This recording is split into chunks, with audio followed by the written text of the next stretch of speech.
TS Storyverse, isoko y'ubumenyi, amakuru acukumbuye ndetse n'agezweho. TS Storyverse, murisanga.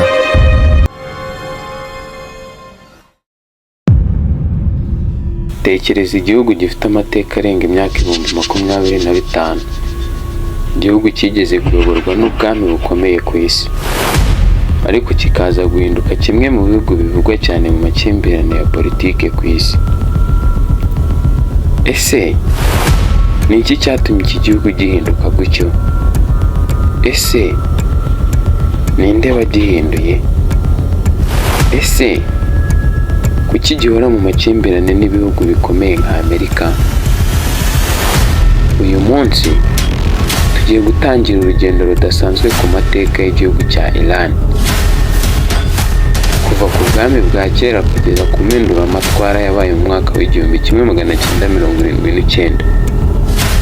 Impinduramatwara yabaye muri Iran yahawe izina rya Iranian Revolution. Mbahaye ikaze mu kiganiro TS Insight Nation cy'uyu munsi. Gusa mbere y'uko dukomeza n'amateka y'igihugu cya Iran, tumanze gukora subscribe ku muyoboro wa TS Storyverse. Mbahaye ikaze.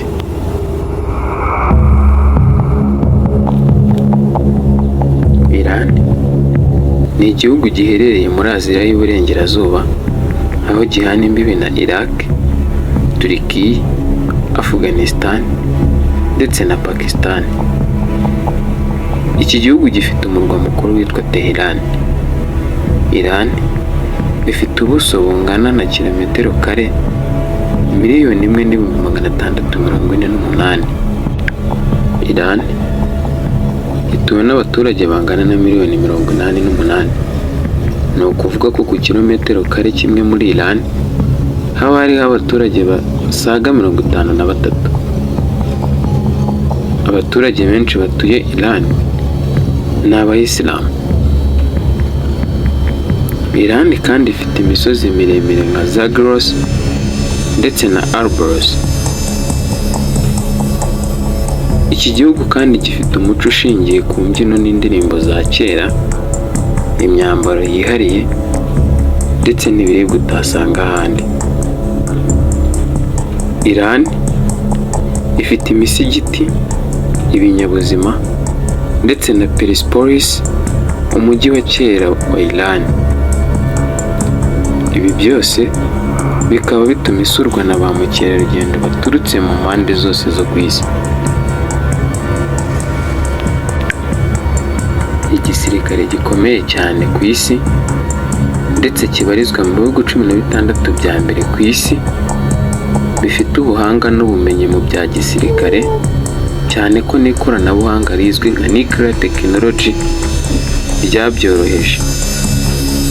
Ubundi igisirikare cya Iran kugira ngo gikomere bifite imvano mu bwami bwa Persia, cyane cyane ku ngoma y'ubwami bwa Achaemenid Empire mu mpera z'ubwami bwa Persia.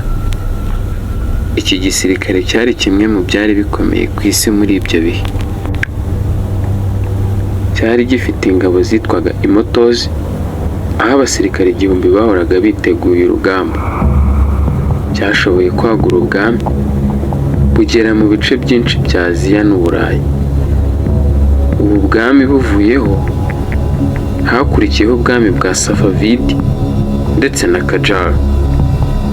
Ubwami bwa Safavid bwatangiye mu mwaka w'1501 burangira mu mwaka w'1736. Bwari buzwi ku izina rya Safavid Empire. Igisirikare cyo kuri ubu bwami cyari kigizwe n'abarwanyi b'amafarasi ndetse n'abandi bakoreshaga imbunda zari zigezweho icyo gihe. Iki gisirikare nicyo cyatangiye gukoresha imbunda ku buryo bugezweho muri icyo gihe. Gusa ubu bwami bwa Safavid Empire bwakurikiye n'ubwami bwa Qajar asaga mu mwaka w'1796 kugeza mu mwaka w'1925. igisirikare cyatangiye gusigara inyuma ugereranyije n'ibihugu byo mu Burayi, cyane cyane mu ikoranabuhanga. Mu mwaka w'1925 ubwami bwa Qajar bwaje kuvaho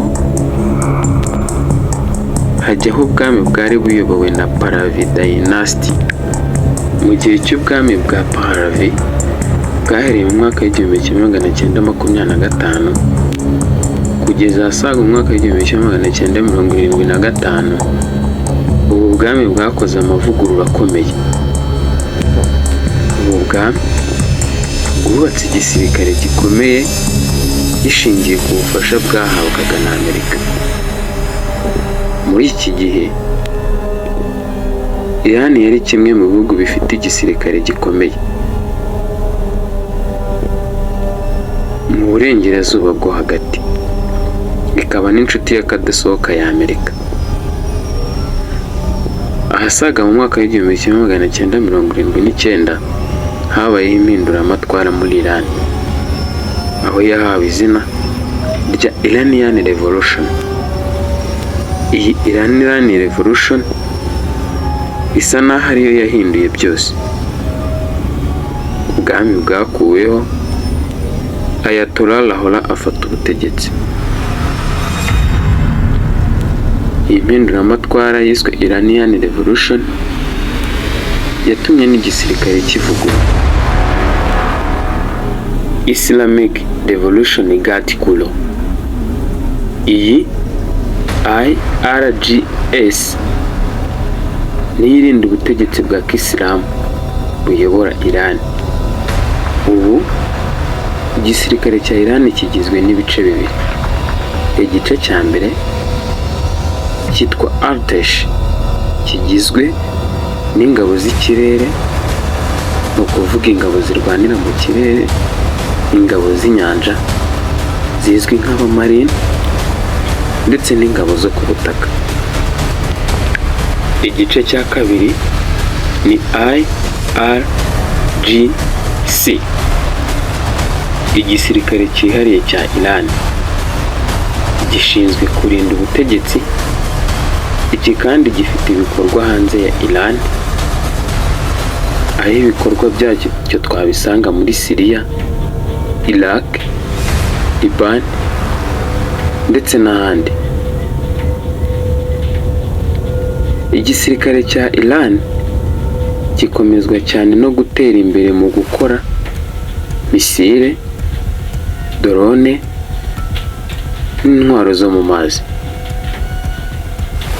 Misile ni ukuvuga ibisasu birasirwa kure, drone indege zitwarwa bidagombye abapilote, intwaro zo mu mazi ni ukuvuga amato ndetse n'ibindi. Nubwo Iran ifite ibihano yafatiwe na Amerika ndetse n'ibindi bihugu by'i Burayi, Iran yagerageje kwirwanaho mu gukora intwaro zayo. Gusa iki gisirikare cya Iran ifite ubu ngubu ntabwo cyakomera itabifashijwemo n'ubutegetsi buyobora Iran. Ubuyobozi bwa Iran bwibazwaho na buri umwe, dore ko yaba njye ndetse nawe tutazi ngo Iran iyobowe ite. Muri Iran idini ya Islam yuzuzanya n'ubutegetsi bwa politiki. Nk'ubu Iran ifite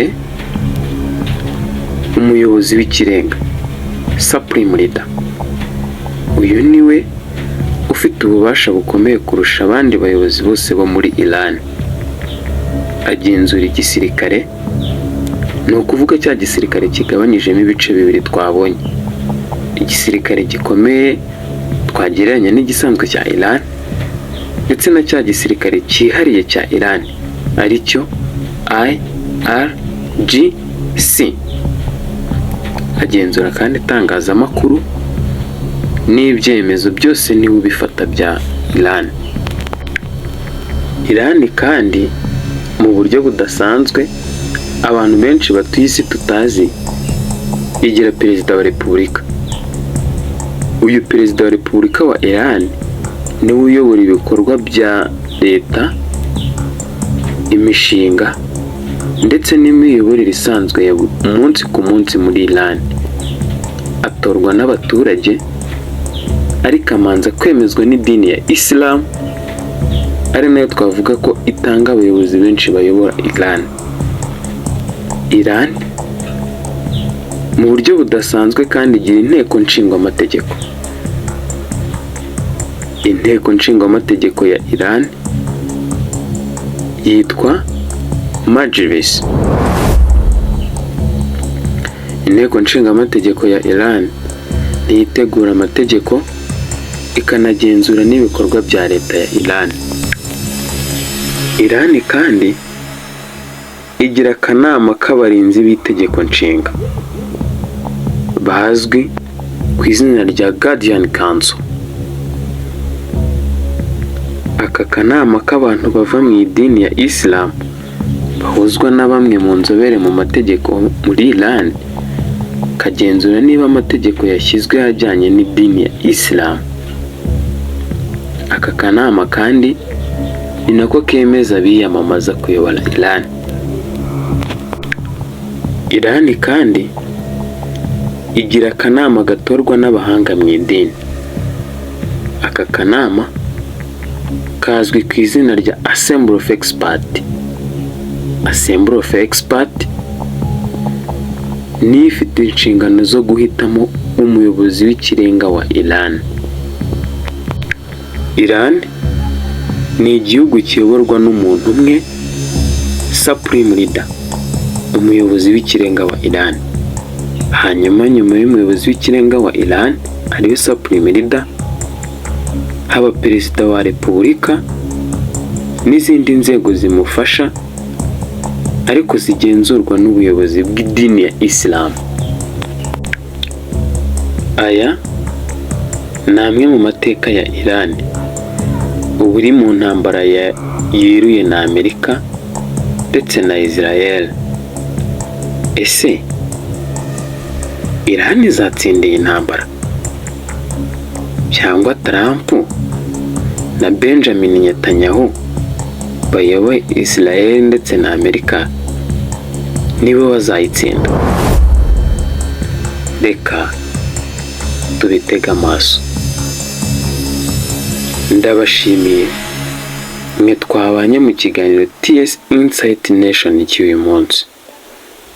Gusa wibuke gukora subscribe ku muyoboro wa TS Storyverse kugira ngo ujye ubona notification mu ba mbere igihe dusoje gushyiraho ikiganiro gishya.